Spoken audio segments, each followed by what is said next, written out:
bang tumayo tayong lahat sa presensya ng ating Panginoon? At muli nating palakpakan ang ating Diyos sa kanyang kabutihan, sa kanyang kadakilaan. Hallelujah! Sabi po sa Isaiah 41:10, ako'y isa sa iyo, huwag kang matakot. Ako ang iyong Diyos, hindi ka dapat mangamba. Panalakasin kita at tutulungan, iingatan at iniligtas. Amen. Sandali po tayo yumuko at tayo po'y manalangin. Panginoon, kami po'y naniniwala sa iyong pangako. Ang sabi mo, Panginoon, huwag kaming matakot, pagkat ika'y isa sa amin. Na hindi kami dapat mangamba kahit na marami kami mga challenges sa pinagdadaanan, Panginoon. Kasi palalakasin mo kami at tutulungan. At iniligtas mo kami, Panginoon. At lagi mo kaming iniingatan, Panginoon, sa lahat ng oras at sa lahat ng panahon. Kaya naman, Panginoon, sa umagang ito, Panginoon, we surrender everything to you, O God. Lord, sinusurrender namin sa iyo ang aming sitwasyon, ang aming mga pangamba, ang aming mga alalahanin, Panginoon. Namin po itong isinusuko sa iyo, Panginoon. Occupy us with your presence, O God. Occupy us with your word, O God. Ikaw ang manguna, ikaw ang maghari sa amin, Panginoon. And Lord, we humble ourselves before you, O God. Lord, because apart from you, we can do nothing, O God. Maraming pong salamat sa kabutihan mo. Luwalhatiin ka, sambahin ka sa pangalan ni Jesus. Amen and amen. Hallelujah! Hallelujah! Dali lang po. Sino po sa inyo nakakalam ng story ni Joseph, the dreamer? Sino po? Ako, si Tatay Pastor lang nakakalam. Amen. Di ba parang kwento po ng pambata? Madalas narinig natin sa mga batang kwento. Pero alam niyo po ba na do you know na kung sino ang pinaka nasa worst na sitwasyon? Siguro si Joseph yun. Kasi could you imagine, kunyari today, kapiling na yung kanyang ama. Lagi siyang kinacomfort, kinakalinga, lahat ng kailangan niya provided.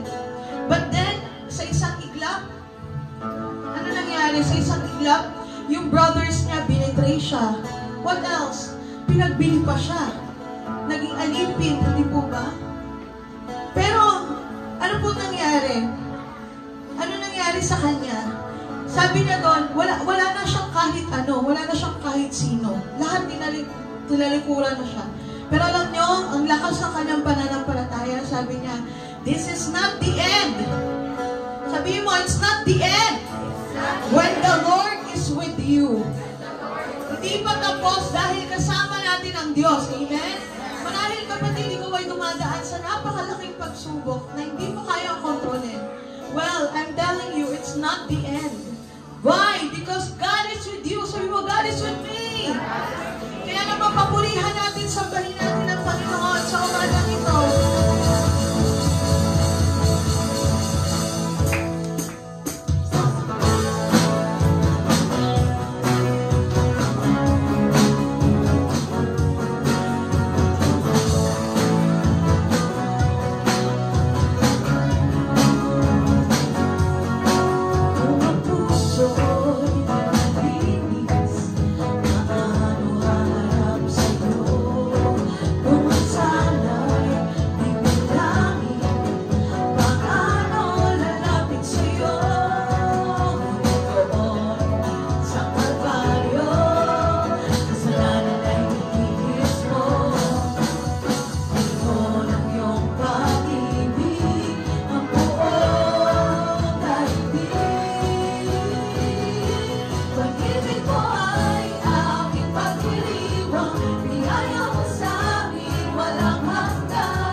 Joseph, nung pinagpili siya, naging isa siyang katiwala ni Potiphar.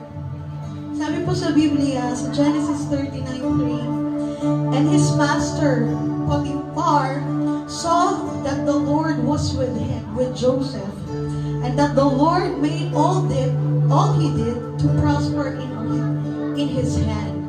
Nakita mismo ng tao si Potiphar na kay Joseph ang Panginoon. Sinasamahan siya ng Panginoon. Alam niyo po ba na it is not what you have. Hindi to about sa kung anong meron tayo o kung anong sitwasyon ka meron ngayon. It is who you have.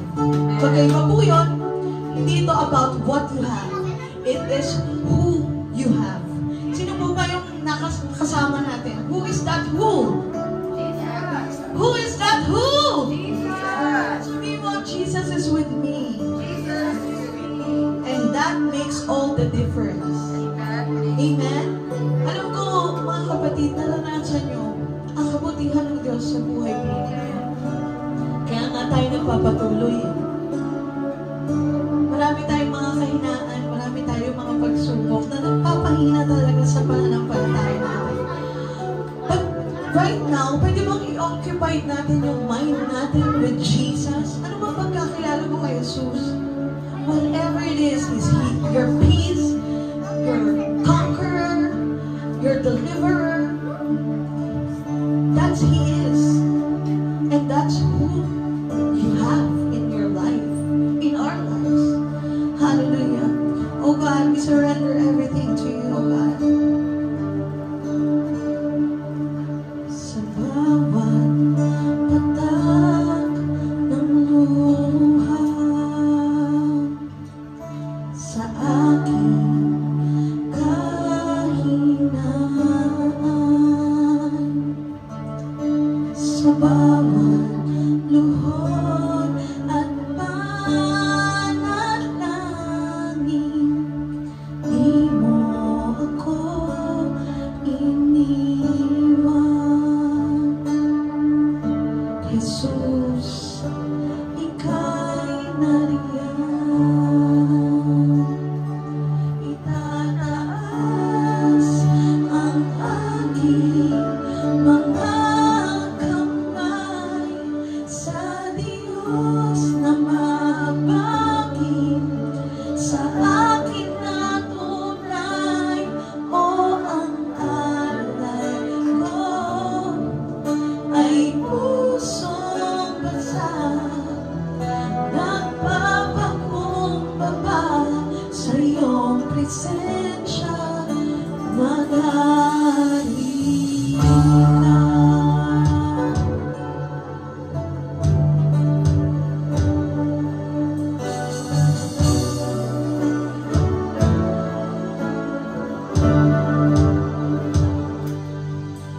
Sa bawat tanong ng buhay,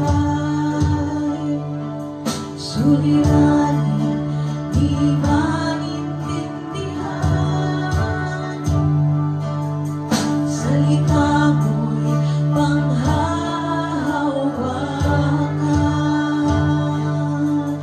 na hindi mo ako iiwan.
Maraming pong salamat dahil napakaganda ng iyong plano sa amin.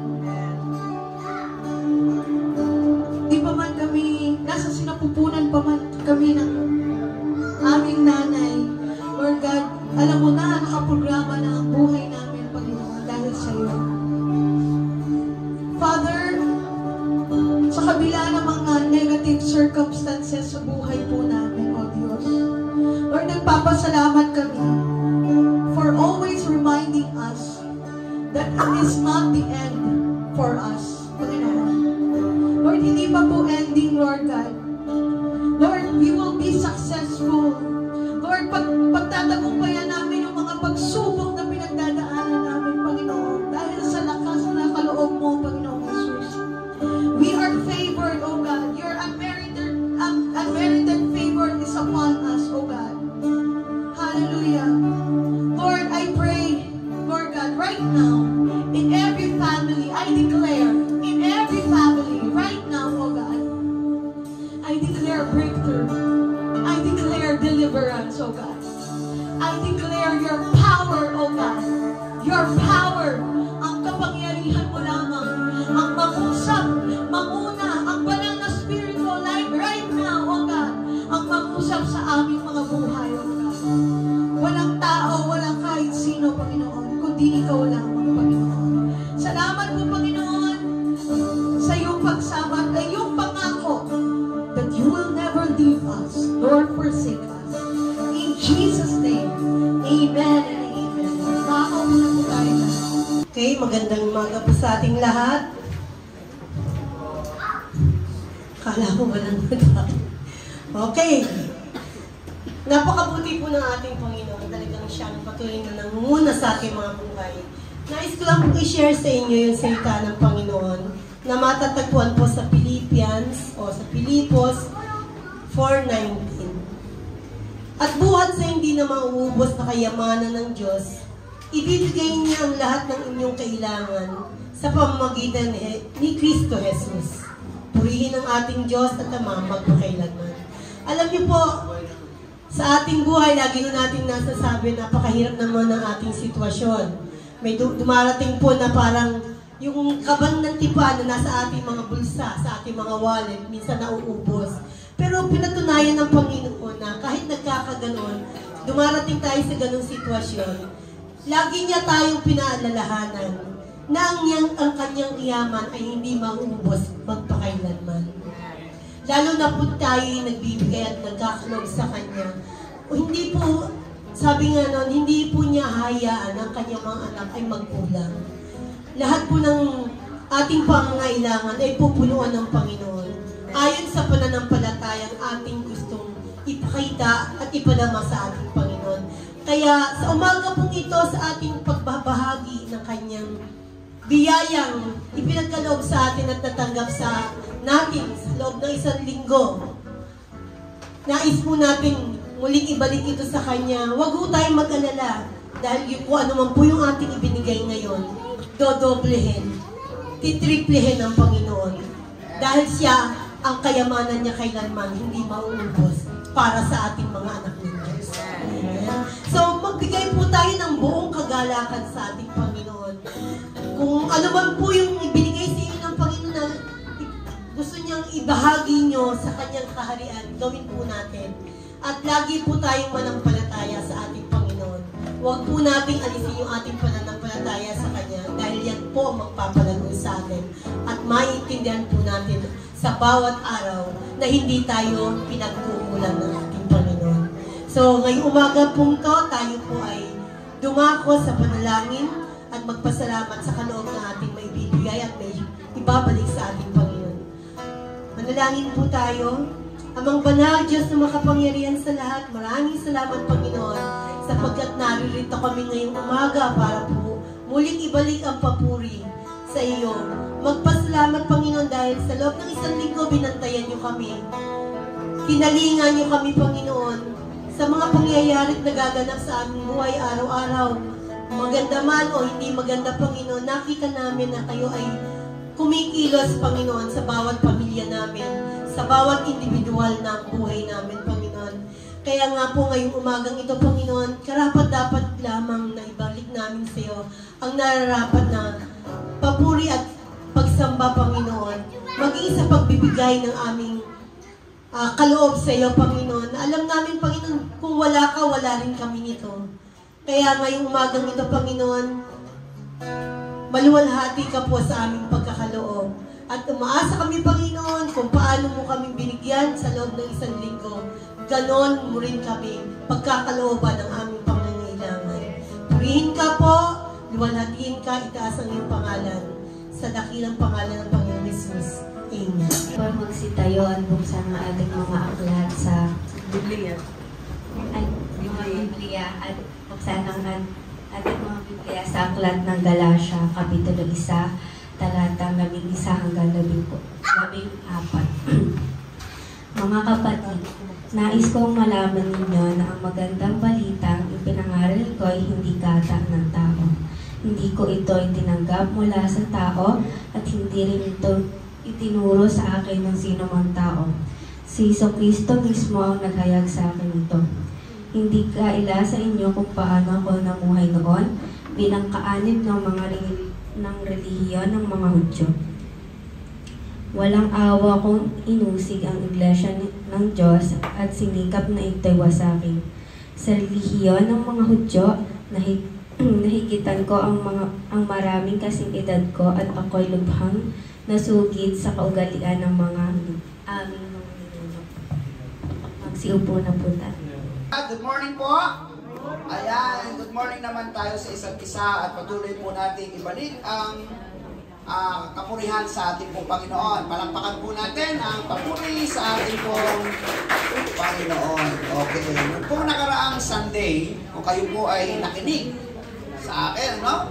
Ang sabi po natin noong nakaraang Sunday, nag-iisa lang ang mabuting balita. Ang sabi ko po sa inyo, na pinagkakaisahan po natin, huwag tayong malilito, huwag tayong magugulumihanan, huwag tayong mag-isip pa ng iba. Nag-iisa lang po ang mabuting balita, nag-iisa lang po ang ating Panginoon tagapagligtas, walang iba kundi ang ating Panginoong Jesucristo lang. Kung merong iba pong magpapakilala na magdadala sa atin sa langit, mali na po yun. Okay po? Lahat po ng katuruan dito sa mundong ibabaw na ito. Pag meron po lumapit sa inyo at nagpakilalang maliban kay Jesucristo na siya ang tagapagligtas at pinapakilala ang ibang mabuting balita, hindi na po ito katanggap-tanggap. Sa banal na kasulatan at sa pananampalataya meron po tayo. Pero alam niyo po ba, yung pong nag-iisang mabuting balita na si Jesucristo sa ating pong panahon, kahit panahon una hanggang sa ngayon, ito po ay isang personal, pangsarili, personal ang mabuting balita. Sabihin niyo po sa inyong kinatatayuan, personal ang mabuting balita, si Jesucristo.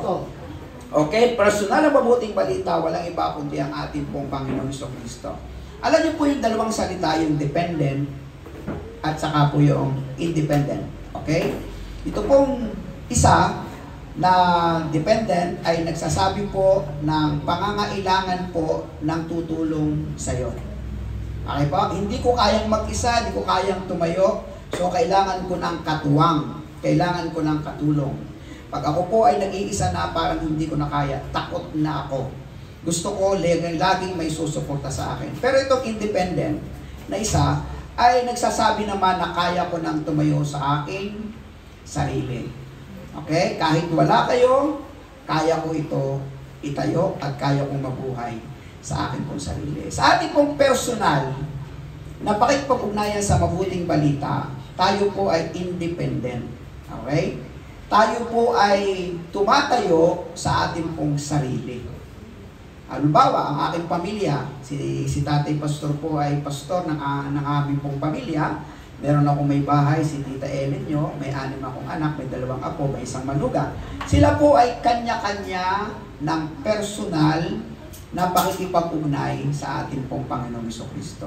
Nililiwanag ko po ito sa inyo sapagkat tayo po sa paraan po ng ating pong paglago, nasa sa inyo po yan. Ang banal na kasulatan ay gumagabay, ang simbahan ay gumagabay, pero yung paraan ng inyong pagiging malapit sa Diyos, pagmamahal sa Diyos, pagpupuri sa Diyos, pananalangin sa Diyos, pagbabasa ng salita ng Diyos, kanya-kanya po tayo. Okay po? Sapagkat dito rin po tayo mananagot sa harapan ng ating pong Panginoon. Ang ating pong Apostol Pablo, nang makilala niya po ang ating Panginoong Jesucristo, ay meron po siyang kwento. May kwento siya eh. Tingnan niyo po. Basahin po natin ang Galatia 1:11-12. Basa po tayo.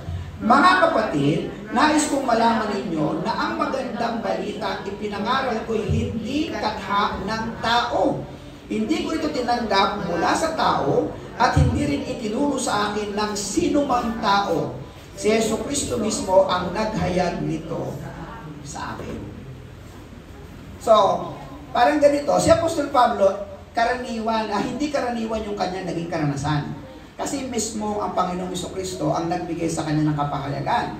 Sa ating panahon, iba-iba naman ang ating istorya. May lumalapit, may nagpapahayag, may nagkwento tungkol kay Jesus. Pero, kahit pa madaming magkwento sa inyo, at marami po ang karanasan ng paglapit sa inyo, kung hindi naman bukas ang puso, naunawaan po ninyo, para ibukas sa ating Panginoon, hindi rin po uugnay ang mabuting balita sa inyong buhay. Kaya po siya umugnay kasi nakita niya may puwang sa puso niyo siya. No? Nakikita niyo na siya talaga ang karapat-dapat na Panginoon at tagapagligtas. So number 1, meron po tayong kanya-kanyang kwento ng pagkilala kay Jesucristo. Dahil si Apostol Pablo ang pinag-uusapan natin, ating pag-usapan din yung mga kwento naman natin. Baka sakaling meron din kayong kwento na pwede niyong ibahagi. Pero sa ngayon, dahil tayo po'y nakabase sa banal na kasulatan, kwento ni Apostol Pablo ang pag-uusapan natin. Sabi niya, yung kanyang kwento, hindi katha ng tao. Okay? Ibig sabihin, hindi ito basta binalangkas lang ng tao. Okay? Hindi ito gawa-gawa lang ng tao. Pangalawa, nang makilala niya ang Panginoong Jesucristo, inilagay niya ito sa puso, yung kanyang pagkakilala kay Jesucristo. Ibig sabihin, nung ang Panginoong Jesus ay magpahayag sa kanya, bumukas ang kanyang puso para kay Jesus, kaya merong nangyari sa kanyang buhay. At si Jesucristo mismo ang naghayag kay Apostol Pablo. So, ibig po sabihin, ganito yan. Kung ang inyo pong pagkilala kay Kristo ay kapahayagan ko, kapahayagan ng kahit sinong tao, impluensya ng sino mang nagturo sa inyo, pero hindi dahil nakita nyo, o nakita natin na talagang ang Panginoong Jesus lang ang kailangan ko, hindi rin po tayo mauugnay kay Kristo. Okay, pag tinanong kayo, paano kayo nagkaroon ng kaugnayan kay Kristo? Anong isasagot nyo? Ay tinuro po sa amin ito ng tatay pastor. Tama, mali. Pwedeng itinuro, pero paano ka nagkaroon ng kaugnayan? Ang tamang sagot doon, na pagtanto ko sa aking sariling kailangan ko si Jesus, ibinukas ko ang aking puso, kaya siya ang kinikilala kong Panginoon at tagapagligtas. Nagkakaunawaan po tayo. Mahalaga po ito. So, tuklasin po natin paano nakilala ni Apostol Pablo si Jesucristo. Atin pong tiyagaing basahin kasi kinakailangan pong maintindihan natin yung mga naganap kay Apostol Pablo, paano niya nakilala si Kristo. Gawa 9:1-10. Basahin po natin. Samahan naman po niyo sa pagbabasa. Samantala, patuloy ang pagbabanta ni Saulo na may papatay ang mga alagad ng Panginoon. Hinto muna tayo. Noong panahon na hindi pa nakakakilala si Apostol Pablo sa Panginoon, ang pangalan po niya Saulo. Okay? Ang pangalan ng Saulo na binabasa natin ay hindi pa nakakakilala sa Panginoon. Hanggang dumating po yung panahon, tinawag na po siyang Pablo. Maliwanag po. Tuloy po natin. Lumapit siya sa pinakapunong pari ng mga Hudyo at humingi ng mga sulat para sa mga sinagoga sa Damasco upang madakip niya at madala sa Jerusalem ang sino mang lalaki o babae na matagpuan niya roong kaanib sa daan ng Panginoon. May pagkasalbahe talaga siya. Tama? Hindi siya naniniwala sa tagasunod ni Kristo, hindi siya naniniwala sa Kristo ipinapangaral, lahat ng tagasunod gusto niyang ipahuli, gusto niyang ipapatay, gusto niyang ipabilanggo. So, salbahe talaga siya sa pangalang Saulo. Okay ba? Naglakbay si Saulo papuntang Damasco. At nang siya'y malapit na sa lungsod, Biglang kumislap sa paligid niya isang nakakasilaw na liwanag mula sa langit. 4. Natumba siya sa lupa at narinig niya isang tinig na nagsasabi, Saulo, Saulo, bakit mo ako inuusig? So, sa daang Damasco, siya nakasakay sa kabayo, biglang may kumislap, tinamaan ang kanyang mata, natumba siya sa lupa, at narinig niya isang tinig, Saulo, Saulo, bakit mo ako inuusig? Talatang 5. Sino kayo, Panginoon? Tanong niya. O sumagot ang Panginoon sa kapahayagan. Ako si Jesus, ang iyong inuusig, tugon ng tinig sa kanya. 6. Tumayo ka at pumasok sa lungsod at do'y sasabihin sa iyo kung ano ang dapat mong gawin. Natigilan at hindi nakapagsalita ang mga kasama ni Saulo nang marinig nila ang tinig, ngunit wala man silang nakitang nagsasalita. So ang ibig sabihin, siya lang ang nakakarinig. Nasaksihan ng mga tao yung nangyari, pero hindi nila narinig yung pangungusap ng Panginoong Hesus. Bakit? Personal nga kasi. Okay? Personal nga kasi. Hindi pa pwedeng mangusap sa lahat. May kanya-kanyang oras at panahon ang pangungusap ng Diyos sa atin. Kaya hindi ko alam kung sa panahon ito, sobra kayong nagpapasalamat. Dahil buhay pa tayo, kinatagpo tayo ng Panginoon. Amen. Paano yung mga mahal natin sa buhay na nangawala na? Hindi natin alam sa puso nila kung sa buhay nila, minsan ay kinilala din nila si Jesus bilang sariling Panginoon at tagapagligtas. So natigilan na lahat, hindi makapagsalita ang makasama ni Saulo, nang marinig nila ang tinig, ngunit wala naman silang nakita nagsasalita. Tumayo si Saulo at pagbulat niya ay hindi siya makakita. So nabulag siya. Okay? Kaya't inakay siya ng mga kasama niya at dinala saan? Sa Damasco. Hindi siya nakakita sa loob ng 3 araw at hindi rin siya kumain ni uminom. Yun ang kanyang kwento. Sa lahat ng 10. Sa Damasco ay may isang alagad na ang pangalan ay Ananias.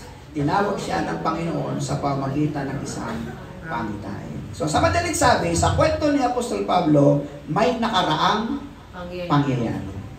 Meron tayo niyan pare-pareho. Nung wala pa tayo sa Panginoon, alam nyo sa inyong sarili kung sino kayo.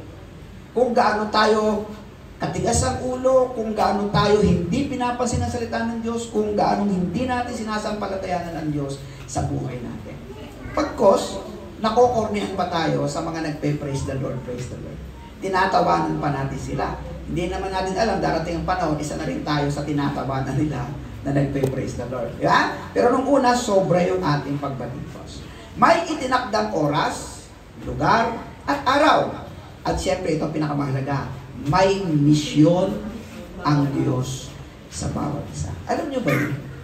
Alam nyo ba na ang bawat isa sa inyo ay merong misyon ang Diyos? Amen. Ayaw nyo lang talagang pakinggan siya. Ayaw niya lang talaga natin pakinggan. Pero kung titignan mo ang iyong sarili sa harap ng salamin, kung ano ang magagawa mo para sa Panginoon, mararamdaman mo ang pagkilos ng Diyos. Panginoon, gamitin po ninyo ako. Tuloy natin ang pagbasa. Gawa 9:11-19. Sabay-sabay po tayo. Sinabi ng Panginoon, pumunta ka sa kalayong tinatawag na tuwid sa bahay ni Judas at ipagtanong mong isang lalaki taga Tarso na ang pangalan ay Saulo. Siya ay nanalangin doon ngayon. Sa isang pangitain, nakita ka niyang pumasok sa kinaroroonan niya at pinatungan mo siya ng kamay upang siya ay makakita muli. Sumagot si Ananias, Panginoon, marami na po akong nabalitaan tungkol sa taong ito at sa mga kasamaang ginawa niya sa inyo, mga hinirang sa Jerusalem. At naparito siya sa Damasco, taglay ang kapangyarihan galing sa mga punong pari ng mga Hudyo upang dakpin ang lahat na tumatawag sa iyong pangalan. Sabi ni Propeta niya, salbayan taong to ba't ko pupuntahan? Sabi ng Panginoon sa panaginip, Anyas, puntahan mo isang tao nagngangalang Saulo, kailangan kanya patungan mo ang kanyang mga mata sapagkat siya hindi nakakita. Sumunod naman si Ananias. Pumunta nga si Ananias sa naturang bahay at pumasok dito. Ipinatong niya ang kanyang mga kamay kay Saulo at sinabi niya, kapatid na Saulo, pinapunta ako rito ng Panginoong Hesus at nagpakita sa iyo sa daan nang ikaw ay papunta rito. Isinugo niya ako upang muli kang makakita at upang mapustos ka ng Espiritu. Kita ninyo, walang imposible sa Diyos. Sa iba't ibang panahon at pagkakataon, anuman ang ating kalagayan noon, may gagamitin at may gagamitin ng Diyos sa atin. Totoo yan. Totoo po yan. May gagamitin at gagamitin ng Panginoon sa atin. Ang iba po ay nakakilala sa bilangguan. Ang iba po ay nakakilala sa isang aksidente. Ang iba po ay namulat ang kaisipan at naintindihan ng Diyos sa isa pong mga himala at mga pangyayari. Iba-iba po ang kwento. Noon din may nalaglag na tila mga kaliskis mula sa mga mata ni Saulo at nakakita siyang muli. Kung atin po ilalarawan si Saulo ayon doon sa mga picture, siya po'y maliit lang na tao. Siguro mas mababa pa sa akin. Pero ang kanyang mga mata parang nakausli. Alam mo na, kasi nga nabulag siya tapos may mga kaliskis. So nung maglaglagan ng mga kaliskis, ang itsura ng Apostol Pablo hindi gwapo. Pangit talaga siya. Sa itsura niya, para siyang nakakatakot tingnan at hindi siya kaiga-igayang maging kaibigan. Pero sa kapangyarihan ng Diyos at ng Espiritu Santo, kung paano niya ipinaglaban si Jesucristo at kung paano nakakilala ang maraming tao, kapangyarihan na po ng Diyos yun. Hindi na po kapangyarihan ni Apostol Pablo. Tama? Matalino siya, oo, aral siya kay Gamaliel, pero ang bawat salitang lumalabas sa kanyang bibig, sinasamahan na siya ng Espiritu Santo sa mga pusong binubuksan patungo sa mabuting balita. O, yun, ang sabi po dito. Tapos, tuloy po natin dito. Tumayo siya at nagpabautismo, kumain siya at nagbalik ang kanyang lakas. Kita nyo, kahit si Apostol Pablo, nagpabautismo siya. Ngayon, ikaw, ang tanong ko dito, tanda mo pa ba paano mo nakilala si Jesus? Alam nyo, wag po kayong makulitan sa akin. Kasi ito po ang ating prerequisite, papunta po ng langit. Walang nakakapasok sa atin sa langit, ni hindi natin tatanggapin ang buhay na walang hanggan, kung hindi naging totoong bukas ang ating puso sa Kanya. Year 1979, nang ako po ay madala sa isang ospital dahil sa aking karamdaman na halos ikamatay ko na. Doon ako nagpasko, doon ako nagbagong taon, doon ako nag-New Year. Ang tatay Pastor Punyo ay tinamaan po ng tinatawag nilang TB pneumonia, no? Kung saan nabalutan yung aking buong baga at hindi na makita halos puting-puti yan. Butot balat at halos ikamatay ko. Pagdating na, ako po ay nakasurvive, pagdating ng March 18, 1980, doon dumating ang mga mangangaral, ipay na kilala ang Panginoong Jesucristo. Sabi ko sa inyo, mabuti naman akong bata, sa tingin ko lang. Wala naman akong mga kinalakang bisyo talaga eh. Wala din barkada, wala kahit ano. Na sa tingin ko sa aking sarili, mabait akong anak. Pero nung makilala at ipakilala sa akin ang mabuting balita, kitang-kita ko kung gaano ako kalaki ang kasalanan sa harap ng Diyos. Tinanggap ko siya hindi sa harap ng mga pastor. Tinanggap ko siya sa isang kwarto namin, kulay medyo pula pa yung kulambo namin. At doon ako nanalangin, March 18, 1980, sa edad kong 13 taon. Isipin nyo ha, 57 ako ngayon, 2024 na. Pero hindi ko malimutan ang kwento ko pagdating sa pagkilala ko kay Kristo. O kayo, baka yung sariwang alaala nyo ng 1 taon, 2 taon, nalimutan nyo na. Baka pag tinanong ko kayo kung kailan nyo tinanggap si Jesus at ibinukas ang puso, hindi niya ako agad masagot ng diretso dahil nakalimutan nyo na. Mga kapatid, mahalaga po ito. Hindi tayo nadadagdagan ng corona sa linggo-linggong pagsasama-sama natin kung hindi ka naman nakaugnay kay Kristo. Amen ba yun? Paano dadaloy ang pagpapala kung ikaw sa iyong sarili hindi po nakaugnay kay Kristo? Kaya ang pangalawa po, napakahalaga ng isang patotoo.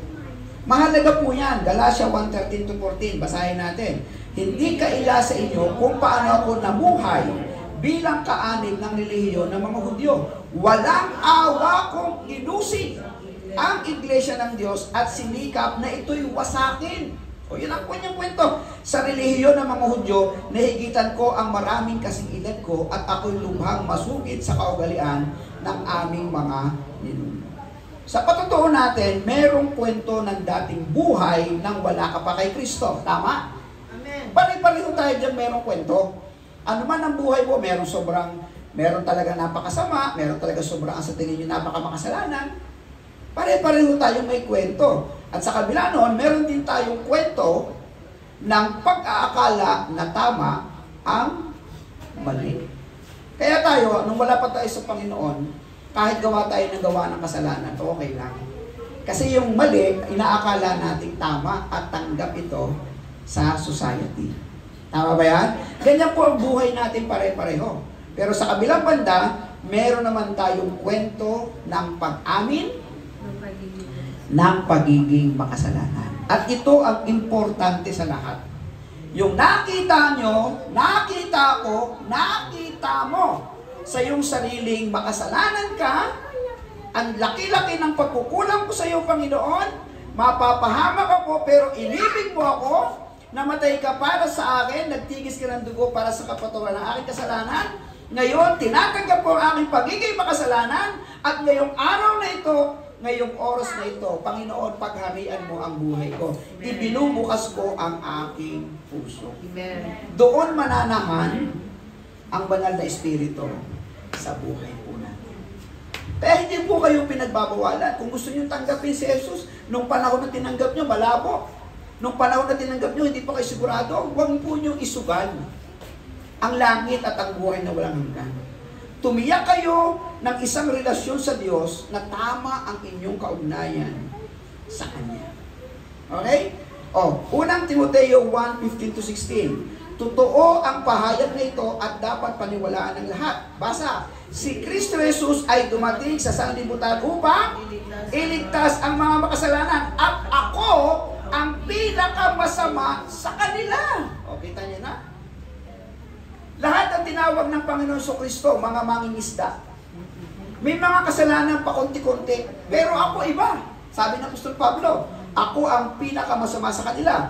Ngunit ako, diretso, pinakamasama ay kinahabagan upang ipakita ni Kristo Jesus sa pamagitan ko ang kanyang lubos na pagtsatsaga at upang ito'y maging halimbawa sa mga sumasampalataya at bibigyan ng buhay na walang hanggan. Hindi ba naiintindihan kung paano tayo tsinaga ng Panginoon? Amen. Hindi nyo ba naiintindihan na ang dami-dami nating pagkakataon, dapat mamatay na tayo, dapat namatay na tayo? Pero sa tamang panahon at oras, tsinaga tayo ng Panginoon. Amen. Sinubaybayan ka ng Panginoon hanggang makita niya, bukas na ang puso mo. Handa ka nang pumasok, handa na akong pumasok, handa na akong tagapin ng Panginoon. Amen. And then, bananahan ako sa buhay. Amen. Di ba? Ganun po yun. Ganun po ang paraan. At ito, pinakamagandang panghuli, alam nyo ba na may plano ang Diyos sa bawat isa? Amen. Yung pangyayaring tayo po ay nagkasama-sama kahit malalayo ang inyong lugar, hindi ito aksidente. Plano ito ng Diyos. Amen. Sino bang mag-aakalang mula sa aming pamilya na kami-kami lang? Sino bang mag-aakalang sa isang malayong lugar dito, sa papuntang Alapan, merong maliligaw na isang pamilya na sumama at merong uling sumama? Sino bang mag-aakala na merong isang kwentong kasaysayan, may nakasama kaming Kuya Joel, na bigla na rin sinama ang buong pamilya. And then nakarating tayo dito. Sino mag-aakala mula sa Las Piñas, mula dito sa Salawag, ang lalayo, mula dito sa papuntang buhay na tubig, ang lalayo. Pero narito sila at nagkasama-sama. Hindi ito dahil magkakaibigan na tayo. Hindi ito dahil malakas ang influence sa ating pastor. Lahat ito ay pinograma ng Diyos. Amen. Sabi ng Panginoon, sa ganitong araw, sa ganitong buwan, sa ganitong taon, pagsasama-samahin ko kayo. Dahil dito nyo lalo akong makikilala at dito nyo lalo maiintindihan yung pagmamahal ko sa inyo. Amen. Mga kapatid, may plano ang Diyos sa'yo. Maniwala ka, may plano ang Diyos sa'yo. Tuklasin mo, alamin mo, maiintindihan mo kung bakit ka. Hindi malayo Hindi malayo na isang araw, baka taong lilipas, hindi lang ako ang inyong pastor. Amen. Baka dito, sa mga kabataan natin ito, pero pagmumula ng mga pastor. Hindi malayo, yung natatakot-takot na parang nini-interviews niyan. Isang araw, baka siya po yung pinakamatapang dito magsasalita. Amen. Kapag ang Diyos ay kumilo sa kanyang puso. Totoo yan. Huwag lamang po nating tanggihan. Huwag lamang po nating takpan yung ating isip at puso. Tinatawag ka na ng Diyos, ayaw mo pa. May pinagagawa na sa iyo ng Diyos, ayaw mo pa. Ikaw din, hindi ka makakatulog at hindi ka patutulugin ng Diyos hanggat hindi natutupad ang kanyang plano sa iyo. O, tingnan niyo ang Galatia 1:15-24. Basahin po natin. Ngunit dahil sa kagandahang loob ng Diyos, pinili niya ako bago pa ako ipanganak at tinawag upang maglingkod sa Kanya. Hindi ba kayo natutuwa? Ako natutuwa ako. Hindi ba ako pinapanak ng nanay ko sa edad kong 13, makikilala ko siya? Hindi ba kayo natutuwa? Na sa kalagitnaan ng inyong buhay, nakilala niyo ang Panginoon. Doon sa mga young people, mga bata-bata pa, ito na yung pagkakataon niyo para ibuhos niyo inyong panahon sa pagtanda para maglingkod sa Panginoon. Salamat sa Diyos, sa edad kong 13, hindi naman nasayang yung pagkatawag. Kasi naging ganito ako hanggang magkapamilya. Bagamat ups and downs din sa maraming buhay, pero mas nangibabaw yung pagpapatuloy kaysa ron sa paglayo, kaysa ron sa paghinto. Di ba? Ngayon, doon naman sa nakakilala na medyo nasa kaligitnaan ng edad at kaya pang ilakas ang inyong mga sarili, kaya pang magpagamit sa Panginoon, samantalahin ninyo. Kasi hindi natin alam kung hanggang saan ang hantungan ng ating buhay. Okay po? O, basa tayo ulit. Nasaan na tayo? 16. Nang minabuti niyang ihayag sa akin ang kanyang anak, upang may pangaral ko siya sa mga hintil, hindi ako sumangguni sa sino mang tao. Ni hindi rin ako nagpunta sa Jerusalem upang makipagkita sa mga apostol na nauna sa akin. Sa halip, nagpunta ako sa Arabia at pagkatapos ay bumalik ako sa Damasco. Karaan ng 3 taon, pumunta ako sa Jerusalem upang magpag-usap kay Pedro at 10 araw kaming nagkasama. Wala akong nakita iba pang apostol maliban kay Santiago na kapatid ng Panginoon. 20. Sabay-sabay. Totoong lahat ang isinusulat ko sa inyo. Alam ng Diyos na hindi ako nagsisinungaling. Amen. Mahalaga sa Diyos yan. Amen. Napakahalaga sa Diyos na nung kilalanin niyo siya bilang Panginoon tagapagligtas, hindi kayo nagsisinungaling. Amen. Nung tanggapin niyo ang pagiging makasalanan, hindi tayo nagsisinungaling. Nung kilalanin natin siya bilang Panginoon tagapagligtas, hindi tayo nagsisinungaling. Amen. Panginoon, totoong inaamin kong makasalanan ako. Panginoon, totoong wala akong ibang tagapagligtas at Panginoon, kundi ikaw lang sa buhay ko. Amen. Kaya yun ang pinaglalaban ng Apostol Pablo. Hindi ako nagyayabang sa inyo. Totoong pinahuhuli ko kayo nung sarado pa ang isip ko tungkol kay Kristo. Pero nung katagpuin ako ng Diyos na yung palang inuusig ko ang ating tagapagligtas, hindi ako nagsisinungaling. Si Jesucristo ang ating Panginoon at tagapagligtas at nag-iisa. Totoo ang inyong sinasampalatayanan. Ipinaglaban na to. Talatang 21. Pagkatapos pumunta ako sa ilang lugar, sa Syria at Cilicia, hindi pa ako kilala noon ng mga mananampalataya kay Kristo na nasa Judea. Nakarating lang sa kanila ang ganitong balita.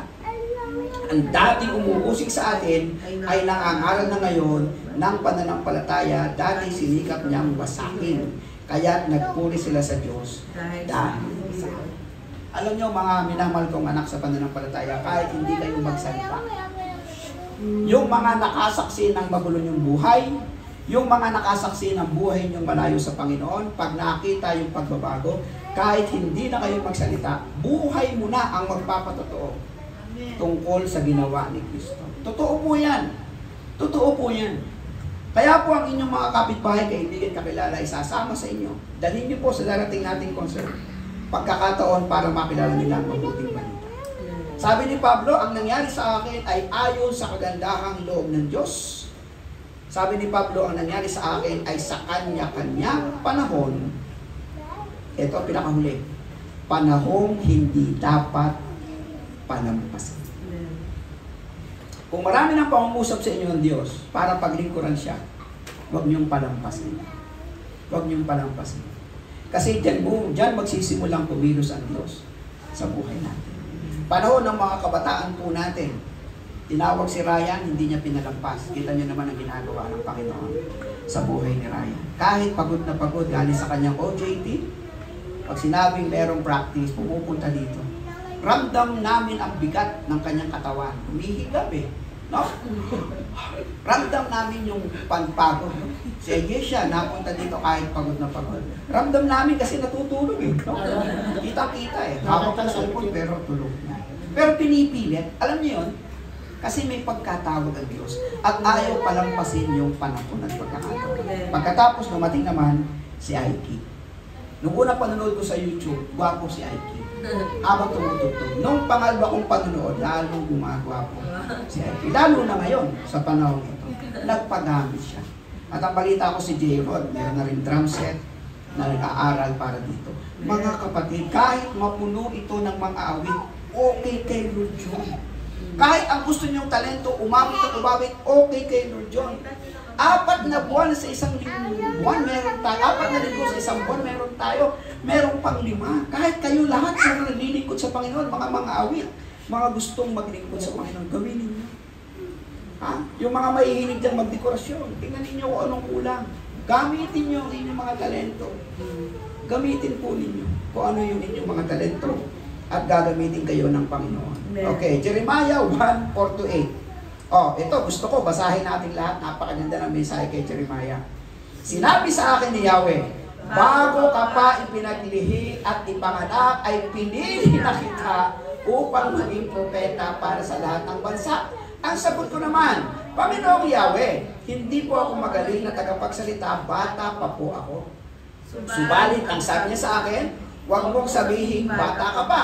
Pumunta ka sa mga taong sasabihin ko sa iyo, ipahayag ko sa lahat ang aking sasabihin, huwag kang matakot sa kanila, sapagkat ako'y kasama mo at iingatan kita, akong si Yahweh ang nagsasabi nito. Kaya meron po tayong simbahan, kaya meron po tayong pastor.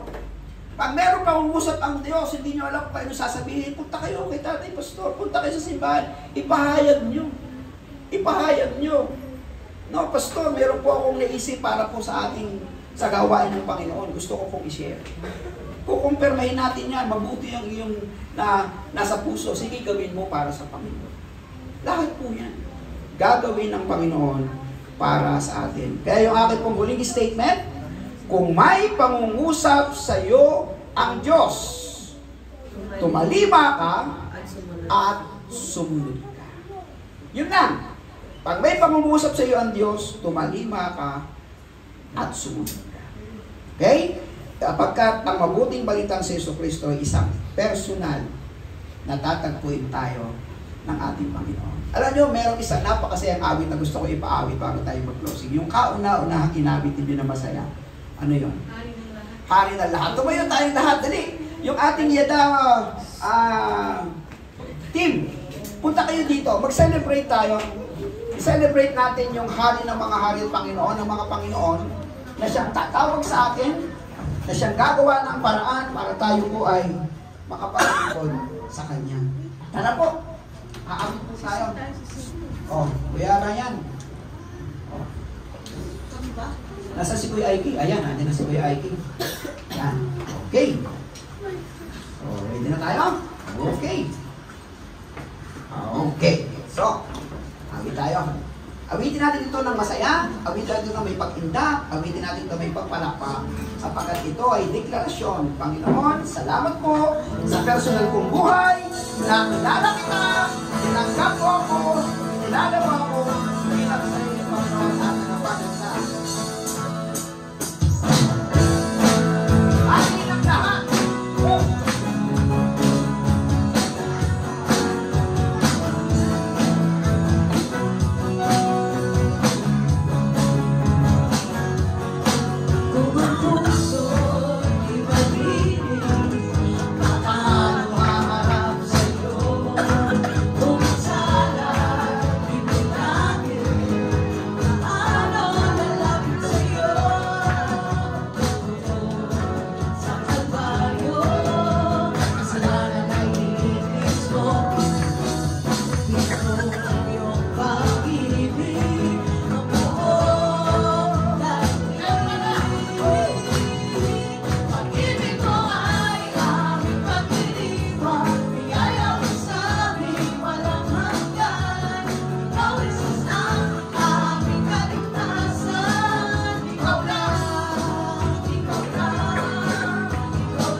alalahanin, Panginoon, ng Panginoon na nag-usap sa amin sa tamang oras, araw, buwan at taon, at mga lugar o sitwasyon. Salamat po. At kami po ay hindi namin pinalampas ang pagkakataong makilala ka ng personal sa aming buhay.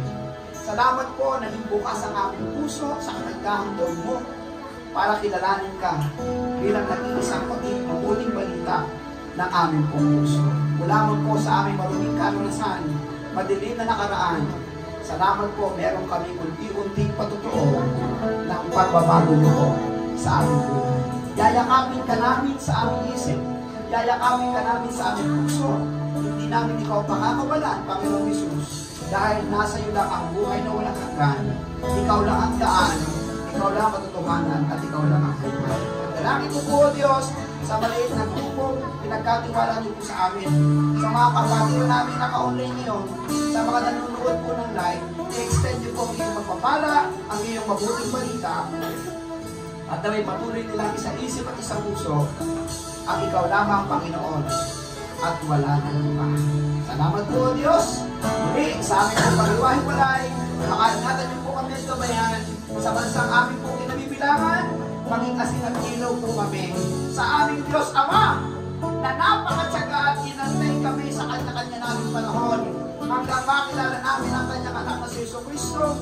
Kinilala namin, Panginoon, tagapagligtas sa patnubay at patutuho ng banal na Espiritu na siyang suma sa aming buong puso, sa aming katawan bilang templo ng banal na Espiritu, ay patuloy pong pagharian ng papuri at kaluwalhatian kay Kristo Jesus. Amen!